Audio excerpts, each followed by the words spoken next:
자, 114쪽에 6번 종교시설. 종교집회장 큰 거 얘기합니다. 아까 작은 것이 이정근생이었는데 큰 거, 교회 성당에서 큰 거 이런 느낌으로 그냥. 거기도 가로 속에 그 종교집회장 안에 설치하는 봉안당이면, 보통 봉안당이면 뒤에 이제 묘지 관련해서 나오는 건데요. 종교집회장 안에 설치한다 그러면 종교집회장으로 보겠다는 거예요. 이 안에 당연히 포함되어 있죠. 그 다음에 판매시설, 각종 시장급들, 도매시장, 소매시장. 예를 들어 뭐 아까 소매점 큰 거, 백화점 같은 것도 여기 다 들어간 그런 느낌으로. 운수시설에 각종 터미널들, 그죠? 각종 터미널들. 여기 터미널부터 시작을 해서 철도, 항만, 공항, 각종 운수시설 들어갑니다. 근데 최소 운수시설이 되려면 여객 운송은 최소 해야 돼요. 그렇기 때문에 화물터미널 같은 거, 물류터미널 이렇게 주로 표현하죠. 옛날에 화물터미널. 요거 아닙니다. 그게 18번에 창고시설에 있는 것과 구별하시면 돼요. 우리 창고시설이 큰 창고를 얘기하거든요. 물류터미널이 여기 들어갑니다. 터미널 중에서 요거 아닌 예로, 요건 물건만 다루는 거예요. 여러분들 물류터미널 이용해 봤어요? 어디 가려고? 이용해 본 적 없죠? 그래서 운수시설이 아니라고 요거는. 그냥 농담식으로 얘기해도 너무 진지하게 받아들이시고 이용할 적 없지. 여러분 물건이 아니니까. 하여튼 물류터미널 창고. 다시 앞으로 오셔서. 자, 우리 의료시설이고 전문 의료시설을 얘기합니다. 병원급들, 격리병원 이런 거 다 들어가요. 병원급들은 의료시설이 들어갑니다. 교육연구소리 교육연구와 관련된 전문시설이죠. 학교부터 시작해서 뭐 학원 큰 거, 도서관 여기 다 들어갑니다. 근데 학교 중에서 제가 유치원 좀 주의하시라고 했던 거. 유치원이 예전에는 그 밑에 나오는 노유자시설에 속했던 것인데 지금은 정식 학교로서 초등 밑에 유딩이 있다. 유치원부터가 정식 학교로서 교육연구소에 들어간다라고 했던 거 주의하시고, 노유자시설인 노자와 유자, 나이가 너무 많거나 나이가 너무 어려서 도움받아야 될 사람, 아동 관련 시설. 옛날엔 유치원이 여기 들어갔단 말이에요. 여기에 옛날에 노인복지시설, 그리고 사회복지, 근로복지, 어려운 사람 도와주는 시설이 다 노유자시설에 들어가요. 수련시설이 청소년이 수련해야 된다 그랬죠, 그죠? 수련시설은 청소년 관련된 거 여기 다 들어가 있습니다. 그래서 가나 뭐 당연히 청소년 어쩌고 저쩌고 하는 게 다 들어가 있고, 유소스텔 같은 거, 요게 좀 헷갈리기 쉬운 거지. 유소스텔에서 유스를 뺐다. 그럼 호스텔만 남기면 호스텔은 어디 들어갈 것 같아요? 숙박시설이 들어간단 말이에요. 호스텔, 숙박하는 것도 아닙니까? 근데 유스가 들어가면 수련시설이 되는 거예요. 이건 세계적 제도예요. 청소년들이 여행할 때 돈 없으니까 값싸게 이용할 수 있는, 그래서 성장에 도움되는 유소스텔. 그리고 라본의 야영장 관광진흥법상 야영장 시설로서 300 이상인 거. 야영장 시설. 역시 이 야영장에 관련된 것도 청소년 교육과 좀 관련돼 있다 싶으면 돼요. 캠핑장, 야영장. 이따가 야영장 시설로서 그곳에 있는 건물 면적이 300 미만 작은 것이 야영장 시설하고 별도로 있어. 맨 끝에 이건 큰 걸 얘기하는 거. 300 이상 크다고 해도 수련시설에 속하는 거죠. 사실 야영장 같은 것도 주로 이용하는 사람들이 젊은 사람들이 이용하나요? 네.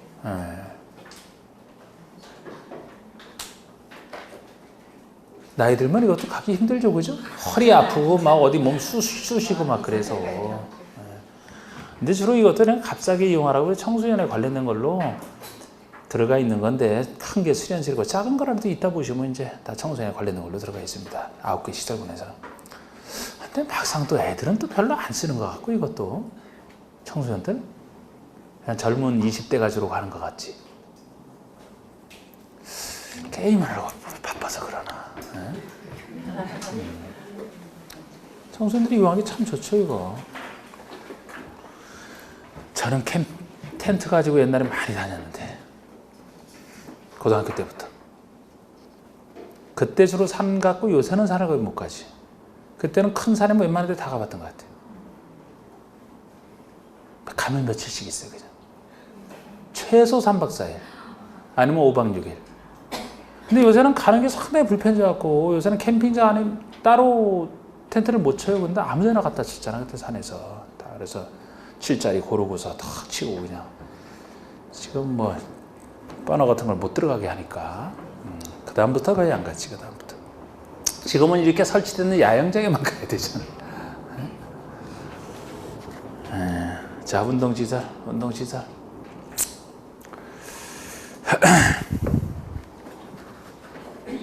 저는 그래서 이전 그 야영장 같은 것도 그 하나의 그 로망이 있어가지고 그게 더 나이 들기 전에 하여튼 저기를 한번 한 달 정도를 배낭 메고 그냥 참하고도를 꼭 가보고 싶은데 근데 인생에 하고 싶은 것 중에 하나인데 참하고도 옛날 그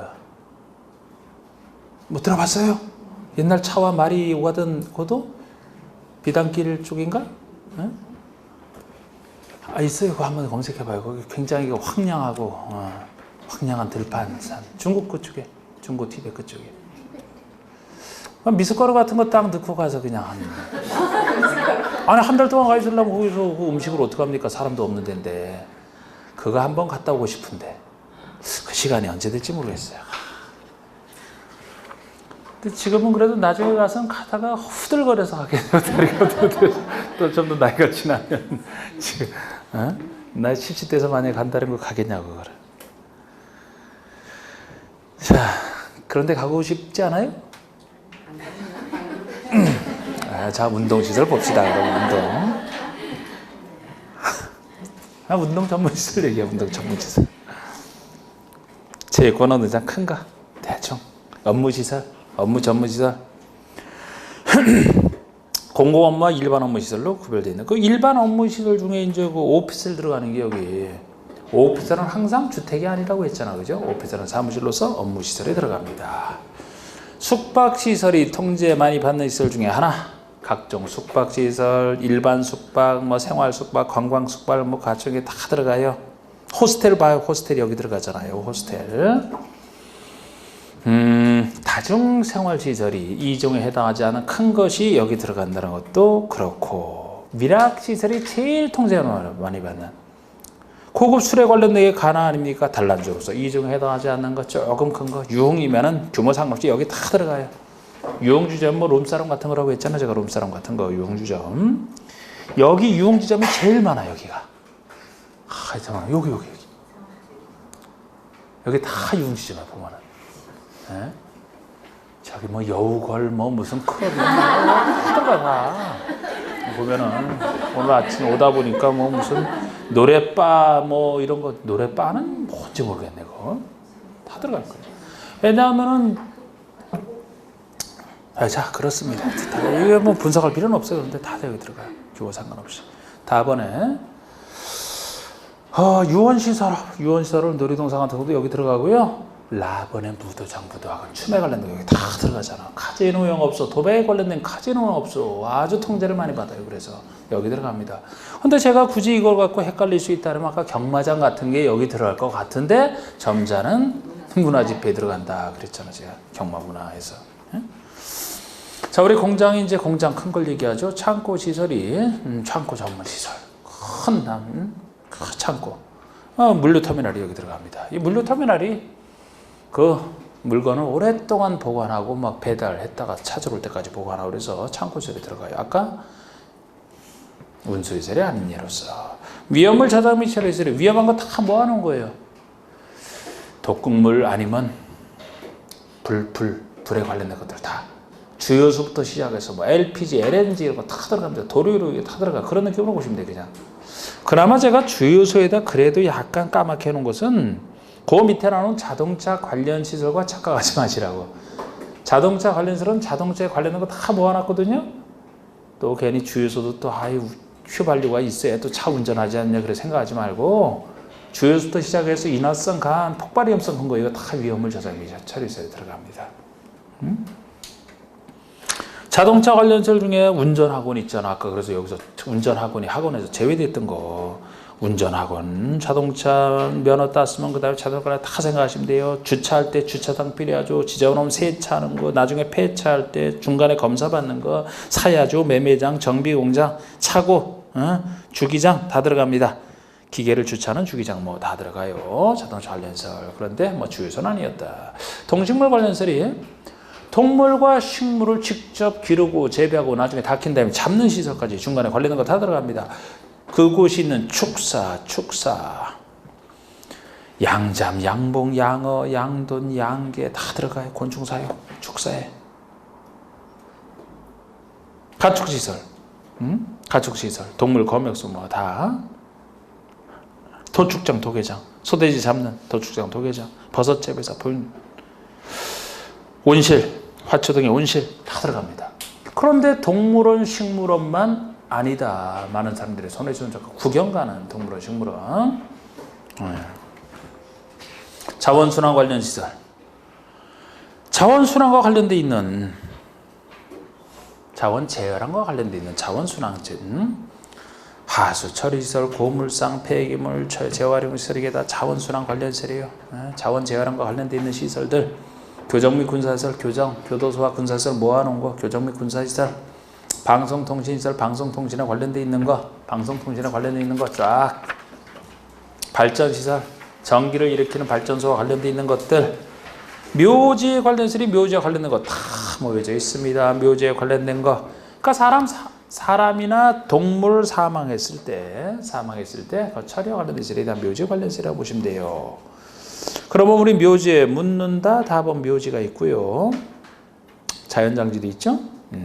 보통은 화장을 합니다. 가번에 화장시설, 나번에 봉안당, 옛날 납골당, 봉안당. 이것도 정규시설에 설치하는 건 아까 그쪽에 들어가니까 제외고요. 사람뿐만 아니고 뭐 다번에 자연장지도 있지만 나번에 동물 화장하고 동물 건조장, 이것도 동물 건조장도 장 중에 하나인데 건조해서 장례를 치르는 동물 건조장도 있고요. 동물 전용 납골 시설 이런 거 다 여기 들어가요. 응? 분명히 동물을 화장하고 납골시키고 하는 것은 아까 동물 미용이나 뭐 동물병원과는 다른 개념이죠. 묘지 관련설에 들어갑니다. 관광 휴게 시설, 관광용이죠. 뭐 관광용, 야외 음악당, 야외 극장. 여러분은 음악당, 극장 같은 게 많은 사람 모이는 보통 문화 집회설에 들어가는 겁니다. 이게. 근데 야외자가 들어가면 이건 관광용이 돼버리는 거예요. 예를 들어 야외 극장이다 그러면 자동차 극장 같은 거 있잖아요. 야외 관광용으로 가. 관광휴게시설, 어린이 회관 같은 거. 뭐 관망탑 휴게소 이건 당연히 관광 휴게에 들어가는데 어린이 회관도 그렇죠. 어린이 회관도. 아니 어린이 회관이 관광 휴게용이냐. 글쎄 저기 어린이 대공원에 있는 어린이 회관에 애들이 거기 뭐 관광 놀러 가는 거지 뭐 회의하러 갑니까? 거기 집회가 아니지? 좀 헷갈리기 쉽나 어린이 회관도? 애들이 회의하러 가는 거 아니에요. 어린이 대공원에 놀러 가지. 장례시설이 장례식장과 동물 전용 장례식장을 얘기합니다. 그러니까 사람을 장례하는 장례식장과 동물 전용 장례식장까지 다 장례시설에 들어가는데요. 이것도 그 장례식장 속에서 의료시설의 부수시설에 해당하는 것은 제외. 여러분 장례식장 많이 가보실 텐데 이 장례식장이 그냥 장례식장 이걸 얘기하거든요. 장례시설에 들어가는 것은. 그런데 무슨 큰 병원에 있는 장례식장 있죠? 그건 장례시설이 아니에요. 의료시설에 들어가 있지 그거는. 의료시설 속에 속해 있는 건 글로 들어가 있지. 그래서 여기 이제 보통의 전용구 장례식장을 얘기하는 겁니다. 여기 장례식장은 의료시설 부수시설에 대한 것은 제외니까. 야영장 시설이 관광진흥법에 따른 야영장 시설로 관리동, 화장실, 샤워실, 대피소, 취사설 그곳에 있는 그 건물에 바닥 면적 합계 연면적이 300 미만. 연면적이 300 미만이면은 야영장, 300 이상이면 아까 수련시설이 따로 들어갔잖아요. 수련시설에 작은 게 야영장, 크면은 수련시설에 들어갔던 게 바로 야영장 시설입니다. 자, 요렇게 해서 29가지 주 용도를 했고요. 요거를 다시 비슷한 종류로 9가지 무리로 나누는 것을 그 아래 용도 변경 시설군, 무리군자, 시설 무리 9가지 시설 무리를 얘기합니다. 자, 요거는 항상 기억을 하고 계셔야 되는 건데 9가지 시설군. 자, 우리 기억이 나는지 한번 또 되짚어 볼까요? 자, 9개 시설군은 무리군자. 위험성이 높은 것에서도 낮은 순서대로 9가지를 분류해놨기 때문에 이걸 알아야 용도 변경 하고자 할 때 허가를 통해 할 수 있느냐, 신고를 통해 할 수 있느냐 알 수 있고 매번 나오는 거예요. 그래서 지금 29가지도 나올 수는 있지만 대충 있지만 9개 시설군은 정확하게 9개 시설군의 이름부터 정확히 알아요. 순서와 이름 정확히 알아요. 이름을 정확히 알게 되면 거기에 들어가는 29가지 주용들은 비슷한 거 찾아내면 돼요. 느낌 잡는 것도 충분합니다. 일부는 외우면 되고. 자, 한번 외워보세요. 9개 시설군의 9가지 종류는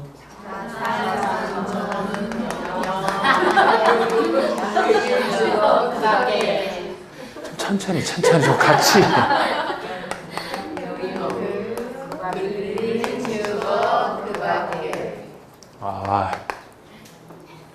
자, 여기다 좀 더 붙여야 되죠? 뭘 붙일까? 이렇게? 이렇게? 요 말까지. 자산 전문의, 부동산 자산 전문의 영업에 대한 교육, 공인중개사 교육이라 했어요. 자산 전문의 영업 교육은 어디서 하느냐? 근린 주거, 옆에 있는 집, 밖에서, 옆집, 밖에서 항상 이렇게 교육하고 있고, 이렇게 해놓은 상태에서 따로 교복 만드는 것이 주업이다. 교복 만드는 주업이다 해서 이건 이름까지 알기 위해서 이렇게 이 정도까지는 항상 쓰고 시작할 정도로 이 순서를 해두셔야 되고, 자, 요것이 정확하게는 자동차 관련 시설군입니다. 요거는요 산업 등 시설군을 얘기합니다. 요거는요 전기통신, 문화, 집회, 끝. 이렇게 해놓고 이제 여기에 속하는 것들을 요 이름 갖고 느낌 잡아 보시되 외울 건 외우고 느낌 잡고 느낌 잡고 충분해요. 이 이름만 가지고서도 사실 웬만하면 풀어요 다. 자, 여기 속하는 게 뭐예요? 자동차 관련 시설이지 뭐. 이름이 자동차 관련 시설군이잖아. 자동차 관련해서 하나만 들어가요. 아주 외울 것도 없잖아요, 이거는. 요거는 그런데 하도 많아서 제가 요거는 또 두음자를 땄던 거 있죠? 요건 주제 두음자 땄어요. 뭐예요?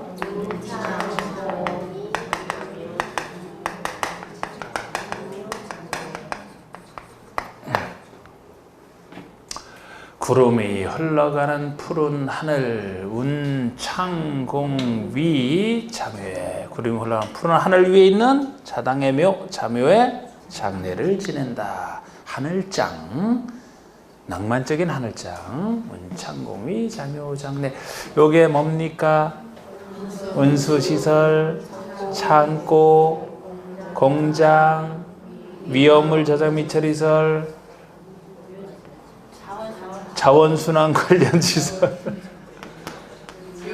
묘지 관련 시설, 장례 시설.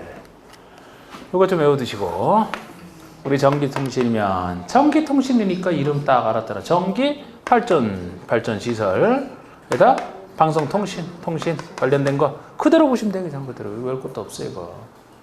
자, 우리 문화집회라면 많은 문화집회, 많은 사람 모이는 문화집회, 당연히 뭐 들어가요? 문화 및 집회소는 당연히 들어가겠죠. 여기 아까 배웠던 문화 및 많은 사람 모이는 문화집회도 당연히 들어가고, 요거랑 비슷하게 생긴 거 있잖아. 전기시설, 또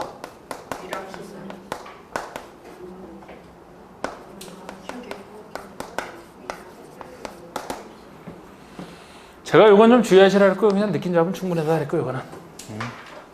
여기 문화집회에서니까 많은 사람이 모여서 어떤 문화를 이루는, 그래서 문화 및 집회소는 당연히 여기 들어가고, 요것들은 29가지 주용대서는 달라지지만 사실 성격이 다 여기랑 비슷하다 그랬잖아요. 전체적인 문화 집회라면 여기는 특히 종교시설은 종교문화, 관광문화에 관련되어 있는, 여기 종교시설도 교회 성당사 큰 거니까 많은 사람들이, 종교인들이 집회 모이는 걸 전제로 해서 나름대로 독특한 종교문화를 추구하죠.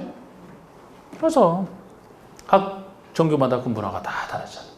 요것도 관광문화에 특화되어 있는, 관광지에 많은 사람 모이는 걸 전제로 해서 많은 사람 모이지 않은 관광지 유지가 안 되죠. 많은 사람 모이는 걸 전제로 해서 나름대로 그 관광 문화를 추구하는 문화 집회에 들어간다고 그러는 거예요. 우리나라 관광 문화의 특징은 뭐가 제일 다른 나라랑 구별되는 특징이 있다 그랬습니까? 그런 얘기 안 했었나? 외국 사람들이 오면 깜짝 놀라는 거 있잖아. 우리나라 관광 이런 차 보고 깜짝 놀라는 거. 멈춰도 멈추지 않는 관광버스. 우리나라 관광버스는 신호 대기를 받아서 멈춰 있어도 결코 멈춰 있지 않다고. 멈춰 있어도 멈춰지지 않는. 전후 좌우로 흔들리잖아요. 요새는 뭐라 그러니까 자꾸 이제 커튼을 치고 안 보이게 할 뿐이지. 안 보이는데 계속 흔들린단 말이에요. 나름대로 우리 문화. 그 안에서 제일 잘 유행하는 춤이 관광춤 이런 거 있잖아요. 여러분들 많이 안 다녀보셨구나. 저도 뭐 듣기만 해서. 독특한 관광문화. 요거는 따로 좀 기억하시라 했잖아요. 제가 물론 노는 문화, 미락 문화지만 미락시설. 특히 여기에 속하는 숙박이랑 요것들 좀 주의하시라고 했던가. 옛날에 미락시설, 숙박시설 통제 많이 받은 시설은 예전에는 6개 시설군이 열 때는 맨 위에 존재했었어요. 그러다가 이렇게 바뀌면서 미락은 문화로 숙박은 영으로 내려온 것이라 이 주된 변화. 노는 문화, 미락 문화. 우리나라 노는 문화 굉장히 발달되어 있다. 미락 문화. 숙박 영업한다. 숙박을 통해서 영업하고 노는 문화, 미락 문화. 다 문화랑 관련된 걸로 보는 거예요. 그 다음에 영업시설에 속한 것이 영업시설의 대표적인 것이 판매시설, 각종 시장급들 다 영업용 아닙니까? 판매가 대표적이고 운동시설도 있어요. 운동시설도. 운동시설. 헬스장 큰 거. 이런 거 다 운동 영업이죠. 그리고 숙박 영업이고 특별히 들어가고 다중생활시설이 들어갑니다. 우리 다중생활시설 중에서도 이종근생에 속하는 걸 전제로 해서 우리 근린생활시설에 들어가는 게 당연히 1, 2종 근생이 들어갈 수밖에 없는데 1, 2종 근생에 속하는데 유일하게 다중생활시설만 근생에 속하지 않고 이 두 단계 위로 올라온 것이 고시원 통제 강화랑 관련해서 이것만 올라온 거예요. 이 다중생활이 작은 거 크다라면 원래 숙박시설에 들어가잖아. 그러니까 다중생활은 작아도 이종에 속한다 하더라도 영업시설에 속한다는 게 특이한 거예요. 고시원 통제 강화랑 한참 강화할 때 이렇게 된 거예요. 원래는 여기 속해 있던 건데 유일하게 이것만. 그래서 모든 다중생활시설은 여기 들어가든 크든 작든 다 영업시설로 가잖아. 요것 정도 주의하시면 이제 다 끝난 거죠 거의.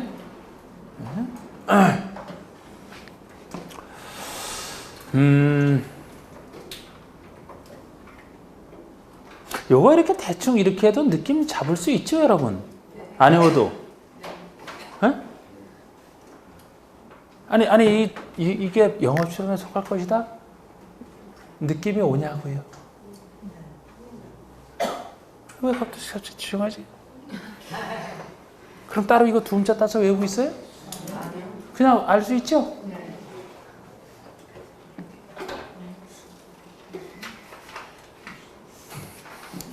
자, 이거 느낌 잡으면 되지. 교육과 복지.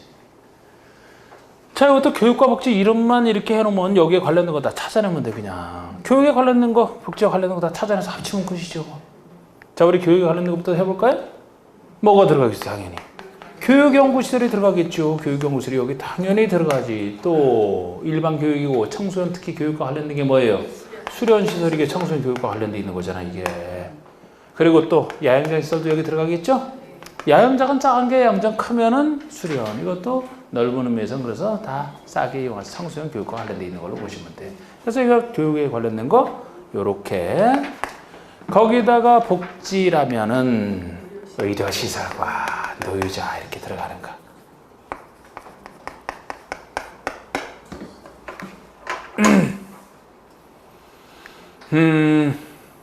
의료복지. 우리나라 의료시설은 항상 복지 차원에서 접근해서 아주 세계적으로 다른 나라들이 부러워하는 게 우리나라 그 의료시설입니다.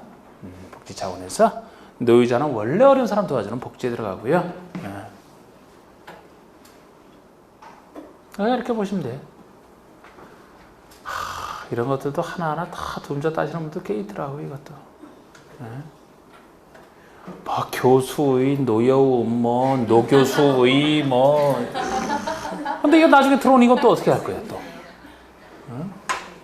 그리고 이거 외우는 사람은 이것도 외워요. 파는 숙 하면서, 파는 숙도 하면서 그냥. 이것도 관문위에 조응하면서. 어떻게 다 하려고? 그냥 이렇게 봐도 충분한데. 이름만 봐도. 주거 업무? 주거 업무와 관련된 거 다 뭐 하는 거죠? 주거로서 단독주택, 공동주택 당연히 들어가고. 업무시설로서. 업무시설. 교정 및 군사. 교정 및 군사라는 것이 여기 업무에 속하는 공공업무랑 비슷한 거, 다 업무랑 관련된 거. 주거랑 관련된 거. 이거 알면 끝나는 거지. 그리고 제가 이것도 좀 따로 해두시라 그랬어요. 제일 위험성이 약한 거. 이거 따로 기억하시지. 이것이 동식물 관련설. 사람이 지구 환경에 위험하지. 동식물이 무슨 위험성이 있냐? 자연 조화 속에서 살아간다. 제일 위험성이 없는 동식물 관련설. 외워두시고 요거 주의하시면 끝이지 뭐. 다른 거 이름대로 가면 되고. 자, 이렇게 했던 것인데 자, 이제 용도병역 하고자 할 때 항상 이렇게 용도병역 허가 신고냐 이걸 물어보거든요.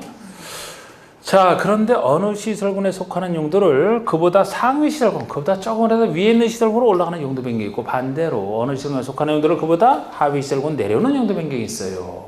위험성이 높은 것보다 낮은 순서라면 어느 시설군보다 위로 올라간다는 얘기는 위험성이 증가되네요. 뭐예요? 위에 사례로 내려오면 신고. 누구에게?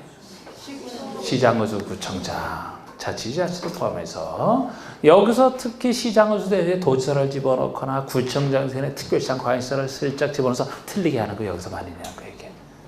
건축법이니까 시장의수 구청장이 되는 거지 당연히. 일단 위아래 이게 이제 허가신고 얘기입니다. 자, 그리고 위아래가 허가신고인데 같은 시설군 내에서 움직인다. 같은 시설군 내에서 예를 들어 운수시설에서 공장으로 바뀐다라든지 그런 같은 산업등 시설군에서 움직이는 거 아닙니까? 이렇게 같은 시설군 내에서 움직이는 거 요거를 건축물 대장 기재사항 변경 신청을 하라. 이건 허가신고가 아니에요. 건축물 대장에 변경만 신청해 주면 됩니다. 내가 요 용도에서 요 용도로 바뀌려고 하니까 하면서 신청만 해주면 돼. 변경 신청만. 건축물의 용도는 건축물 대장에 표시가 돼 있고 이게 보통의 허가 신고를 통해서 한다라면은 건축물 대장은 시장의수 구청장이 그 사람이 관리하는 것이고 허가 신고도 시장의수 구청장이기 때문에 요걸 통해서 본인이 알고 대장을 바꿔주면 돼요. 근데 허가 신고가 아닌 경우라면 본인 그 시장 등이 어떻게 알고 바꿉니까? 바꾸는 거를 바꿀 사람이 신청을 해달라는 거예요. 허가 신고는 아닌 대신에 변경 신청만 해주면 이제 거기에 따라 변경할 거 아닙니까? 근데 이때도 이 변경 신청 자체가 필요 없는 경우가 예외적으로 두 가지가 존재해요. 같은 주용도 내에서 바뀐다. 같은 시설군 내에서 바뀌는 게 아니고 같은 주용도 내에서. 예를 들어 운수시설에서 운수시설로, 운수에서 운수로.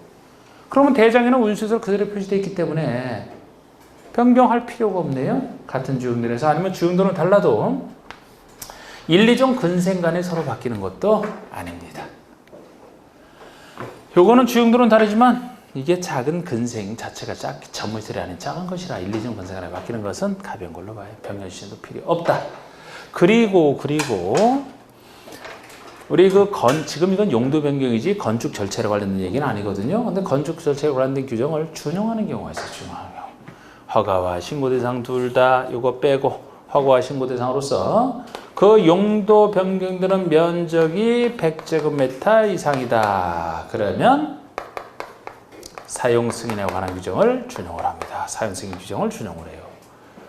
그러면 이거는 이제 이 얘기는 허가나 신고 대상으로서 면적이 100 이상이면 용도 변경하고 나서 마치고 나서 시장 등에게 사용 승인 받고 써라 그런 얘기가 되는 거예요. 이 규정을 준용한다는 얘기는. 그리고 특히 허가 대상으로서만 이건 신고는 빠지죠.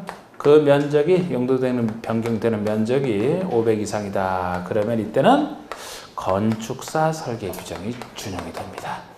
그 얘기는 건축물 건축할 때 건축사가 설계하게 돼 있는 그 규정을 용도 변경에서도 끌어 쓰겠다? 아니 건축사가 그래서 건축할 때나 직접 설계를 하면 되는데 왜 용도 변경한테 설계 나서느냐? 용도 변경이지만 위험하니까. 너무 큰 용도 변경이라 위험하니까.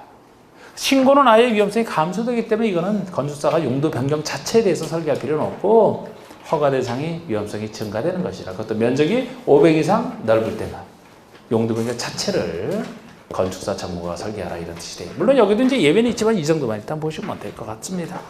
자, 그래서 지금 제가 용도 변경 요것도 1, 2, 3, 4, 5, 6, 7, 8, 9 제가 그대로 해놓고 제가 여기서 주의했던 거 밑줄 그은 거 다 그대로 했으니까 됐죠. 됐습니다.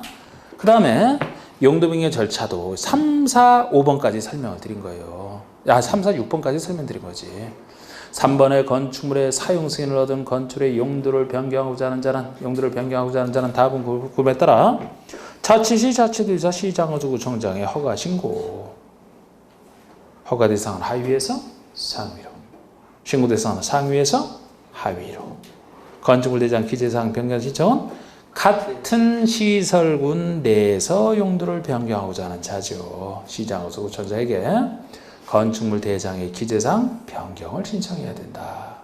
다만 이때도 같은 시설군 내의 같은 주 용도에 속하는 건축물 상호간의 변경인 경우와 1종과 2종 근생 상호간의 변경에는 그러하지 아니하다. 대장 변경 시초도 필요 없다. 사용 승인 규정 보세요. 허가와 신고 대상 둘 다 들어가지. 대장 빠지죠? 허가와 신고 대상이든지 둘 다 면적이 100 이상이면 여기도 괄호 속에 뭐 예외 하나 있긴 있지만 100 이상인 용도 변경은 사용 승인에 관한 규정을 준용한다. 그러니까 사용 승인 받고 써라 이런 얘기예요.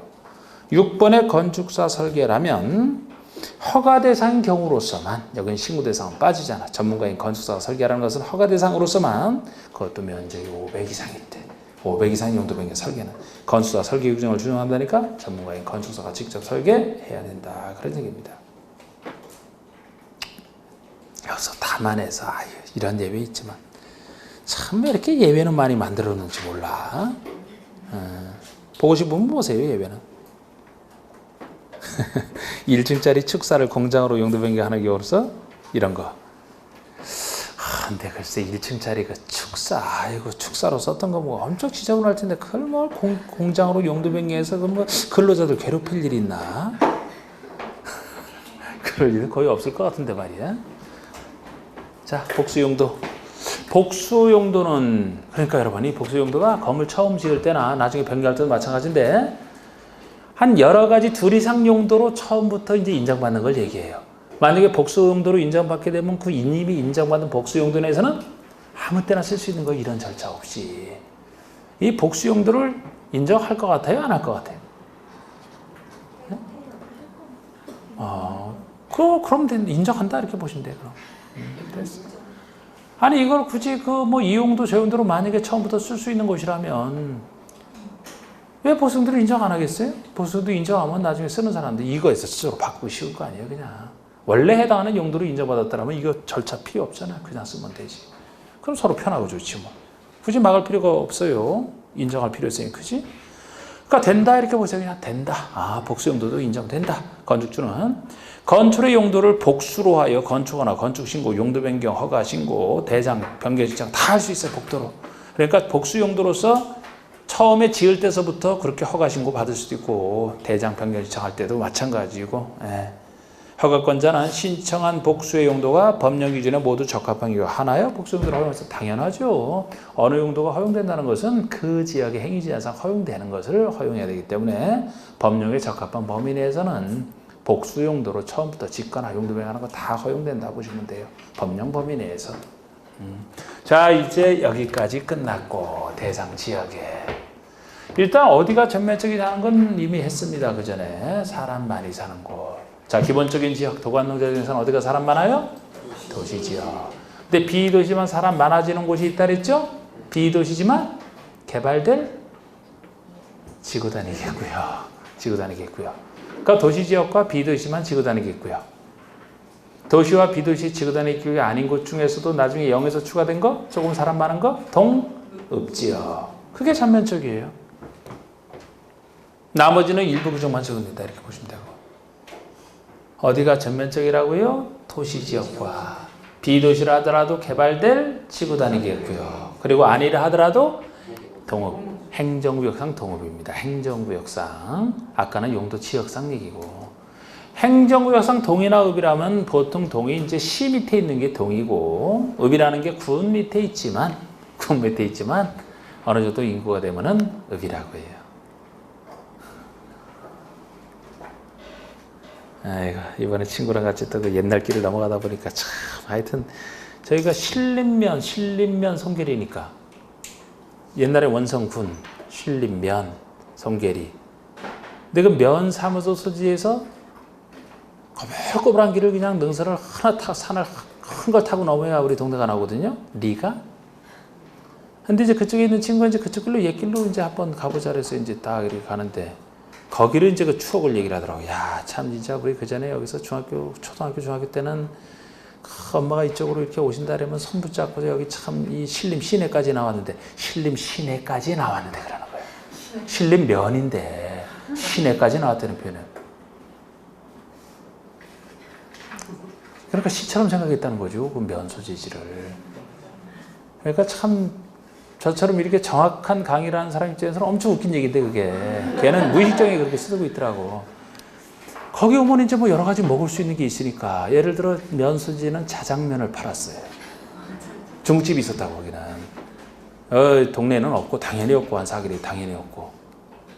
그래서 운동회 때 돼야 이제 중국집 그런 데서 이제 따로 운동회 날 와서 운동장에서 이제 막 짜장면을 이렇게 팔 때가 있다고. 그 짜장면 먹는 게 진짜 힘들어. 그래서 먹어봤어요 언제? 시골의 집 짜장면 집이에요. 시골 출신들은 짜장면을 언제 먹어봤냐 가지고서 좀 더 괜찮은 곳에 살았느냐 아닌 곳에 살았느냐 그렇게 얘기를 해. 참 그래 참 짜장면. 그 사이에 모처럼 갔던 그 고개가 옛날 늑대가 살던 고개라고. 진짜로. 예. 그런데 이상하게 나중에 공부를 해보니까요. 70년대 늑대가 멸종됐다고 했거든요. 근데 80년 초까지도 들었다니까 저는. 어떤 사람들은 늑대 울음소리 다 알죠? 예. 예? 아이 참 미치겠다 진짜. 시골의 똥개들은 집 나가지도 않아요. 걔네 나갔다가도 먹을 때 들어오면 저 음식집 가라 얻어먹으려고 다 돌아와. 걔네들이 왜 집을 나가? 네? 없어. 그냥 나가라도 들어오는 애들이야. 걔네들은. 그리고 울음소리가 완전히 달라요. 늑대 울음소리랑은. 아 진짜. 그런 곳이었어. 거기가. 참 그만큼 깊은 산속에 있어. 정기가 중학교 1학년 때 처음 들어왔는데 뭐.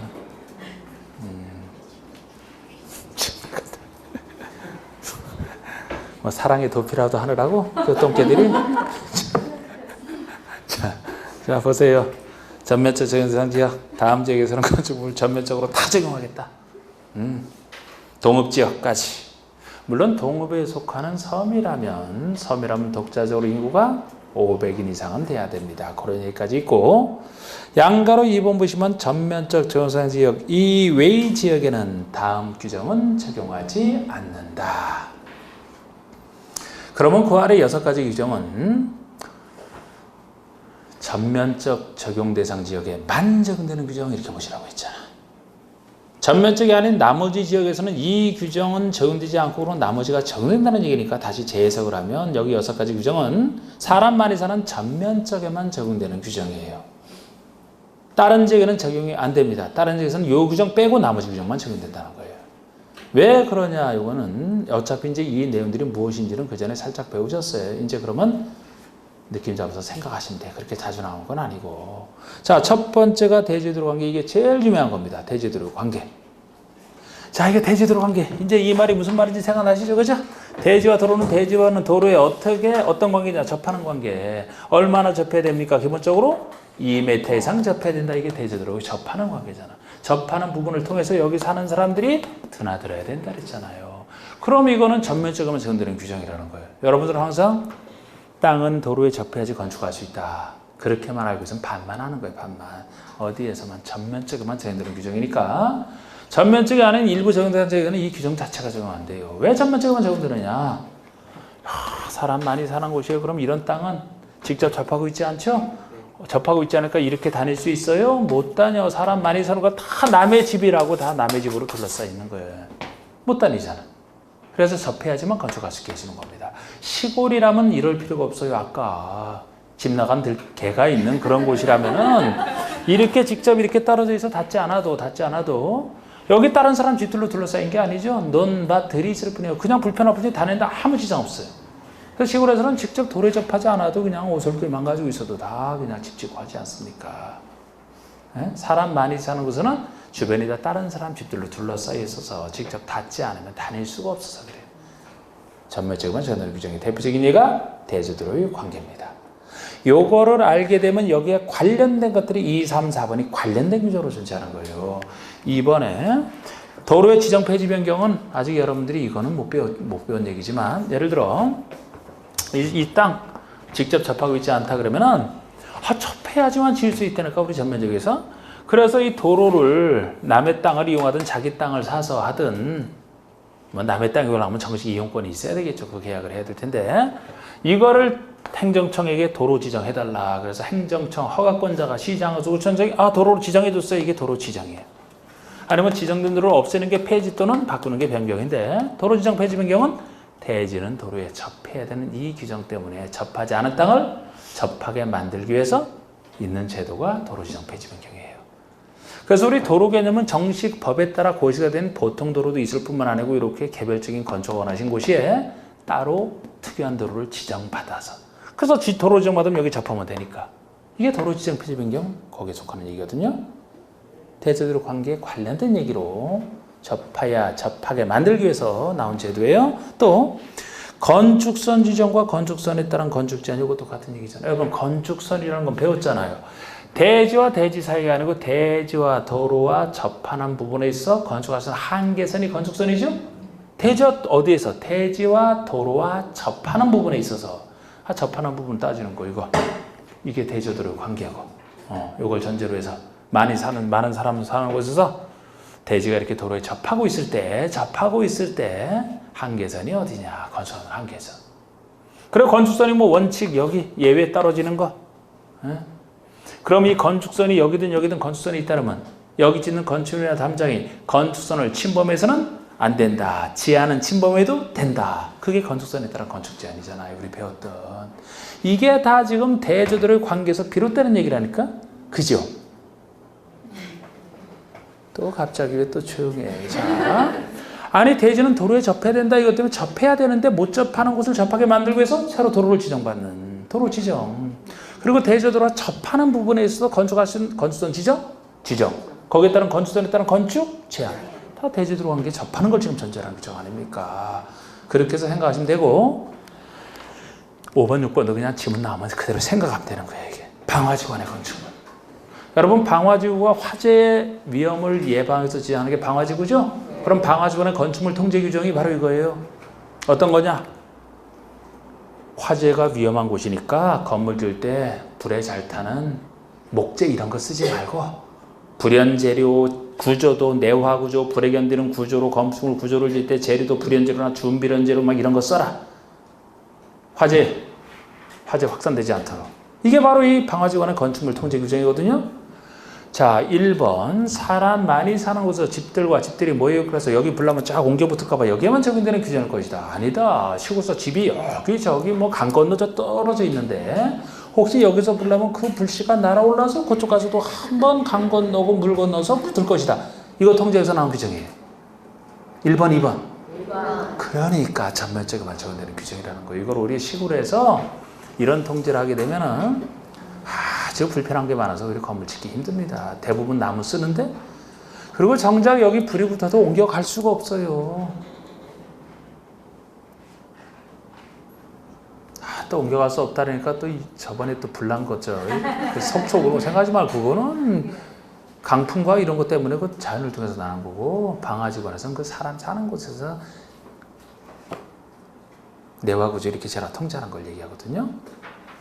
그러니까 자 대지분할제만 자 건축물이 이렇게 있는데 이거 맨날 했던 거잖아. 기존건축물이 있는 땅이 일정한 면적에 미달되게 분할하는 것을 분할 금지하는 규정이죠. 글쎄 이게 사람이 많은 곳에서 이거를 잘게 쪼개서 여기다 건물 지어서라도 다닥다닥 지으려고 이렇게 하는 사람들이 많아서 통제할 필요가 있을까요? 시골에서 막 잘게 쪼개서 자꾸 건물 지을까 봐 이걸 통제할 필요가 있나? 1번이잖아요, 이것도. 시골에선 예를 들어 일정한 면적에 미달되게 기존 건축이 있는 대지를 일정한 면적에 미달되게 분할하라. 이거 안 된다. 분할한 거 안 된다. 이렇게 통제할 필요도 없어요. 왜? 분할할 사람도 없어. 그렇게. 아니 시골에 땅값 싸요 비싸요? 엄청 싸 그냥. 여기 땅값은 몇 배? 몇 배가 뭐요? 아이고 여기 한 몇십 배 비싸겠지. 잘게 쪼갤 사람도 없다고. 이 양식으로 해서 사는 거 글쎄 뭐 사는 거 크게 짓고 여유 있게 살라고 내려가지. 에? 잘게 쪼갤 사람도 없어. 인구 적고 땅 넓어서 땅값 싸고 통제할 필요가 없어서 하네. 전매적에만 적용되는 규정입니다. 하나하나 그냥 그렇게 해서 생각해 보시고. 건폐율은 어때요? 건폐율 여기 없네? 건폐율 여기 없다는 얘기가 모든 곳에 다 적용되겠죠? 네. 전면적인 일부든 다 적용될 거 아닙니까? 예? 아무리 사람 적은 것도 건폐율은 그마다 제한이 다 있죠. 예를 들어서 요거. 자, 건축물의 용도, 주요용어. 이제 주요용어가 이제 건축부가 건축부에 나오는 주요용어가 여기 나와 있네요. 자, 10분 쉬었다 하겠습니다.